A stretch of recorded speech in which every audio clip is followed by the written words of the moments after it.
If you struggle with a forward head posture, which looks like this, you might have tried your darndest to sit up straight, pull your shoulders back, pull your chin in, and hope that everything will be cured of your postural ills.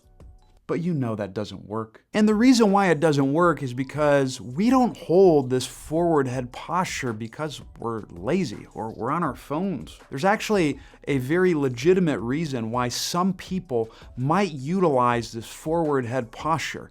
And if we can understand the reasons for this particular head position, then we can target our interventions and exercises to improve some of the components that ought to reduce this posture. And in this video, I'm going to teach you why you actually might have a forward head posture, what those components are that you need to address, and I'll show you some exercises that can help take care of that. Rarely do people ask, why is a forward head posture useful? When you assume a forward head posture, what happens is the dimensions of the upper airway actually increase. However, according to this study, you actually get alterations in your ability to use your diaphragm when you assume this head position. And also, because a forward head posture is often associated with increased thoracic kyphosis or slouching, this study has demonstrated that that particular posture impacts lung volumes, meaning you can't move as much air as you normally would. So the reason that you have a forward head posture isn't because you're on a screen. It's because you may have some difficulties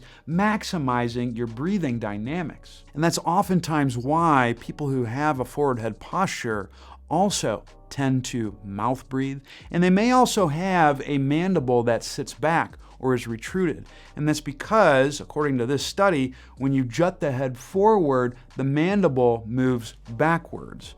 All of these factors happen as a compensatory strategy to keep the airway open, because your body is going to focus first and foremost on getting adequate oxygenation. So what we have to do is address each of the components that are associated with this position by improving respiratory dynamics. In the thorax, we have to make sure that we can open up the front of the chest, called the pump handle action. In a forward head posture, the sternum is oftentimes depressed and slouched forward.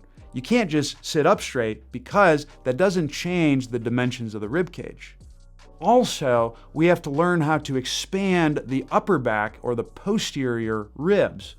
With this, ideally when we breathe in, we should see the back of the rib cage expand backwards. When I slouch down, a lot of times I only create expansion at a few segments of the rib cage. We want it to be across multiple segments. Once we have the thorax dynamics, we then want to emphasize things in the head and the neck that could influence the forward head. This will include tongue positioning as well as where our eyes are looking. You address these factors, it ought to improve the amount of movements and positions that you can assume within your upper body, and you're less likely to have that forward head posture. To reduce muscle activity in the front of the chest and the ab wall, you'll want to try this decline prone on elbows breathing. I would get 2 pads or some pillows. You're going to lie your stomach on those pads, have the legs relaxed, have the elbows at about mouth height. From here, what you're going to do is you're going to look up at your thumbs, gently with the eyes. You don't want to tip the head up like that. You're going to silently breathe in through the nose. On the exhale, gently press your inner elbow straight down. You're going to let your chest come up during that exhale through the mouth without really lifting up. You want the lower ribs to stay contacting the ground during this. So it's not this, it's more like this. Maybe about a 3 out of 10 effort press. You're going to hold this position, silent in through the nose, soft exhale through the mouth. You'll want to do 3 to 5 rounds of 5 breaths 2 times per day. Once you've spent a couple weeks reducing muscle activity in the front of the chest and the abs, you can now work on expanding the upper back with the seated upper back expansion move. What you're going to do is you're going to sit in a chair. You'll want to get a mini band. On the lighter side, you're going to put it just below the wrists. And you want your elbows on the desk just like so. You want to make sure that it's fairly low. You don't want it to be up way high like this, but as you have it here, you'll want to make sure also that you're not slouching to get into position. You want your chest and your eyes to stay parallel to the wall. You're going to be looking to the horizon. From here, I'm going to silently breathe in through the nose. You exhale slowly. push my chest and my tummy away, keeping it parallel to the wall. Like this, without slouching. You don't want to go that far. It's a really subtle move. From here, keeping the elbows fixed, I'm going to spin my arms out against the band. I'll feel some of the muscles on the shoulder blade working. Hold this for 5 breaths. Silent in through the nose, soft exhale through the mouth. You're going to do 3 to 5 sets, 5 breaths, 2 times per day for a couple weeks. Now that we've taken care of the thorax piece, we also want to consider some of the facial influences for forward head posture. You'll now want to work on tongue positioning. Ideally, your tongue should be up completely against the roof of your mouth, relaxed with the lips closed. So it'll look like this. That's my entire tongue covering the roof of my mouth, fitting in between the teeth, mouth closed. Quiet nasal breathing when you're not talking to anyone. If you have a hard time with that, you can do a drill where you place the tip of your tongue just in front of the teeth. You press up into the upper teeth, open your mouth, and then slowly slide the tongue back into the roof of the mouth and try to fill it between the teeth. You can hold that for about a 10 count. You might get a nice stretch in the tongue, then close your mouth and quietly nasal breathe.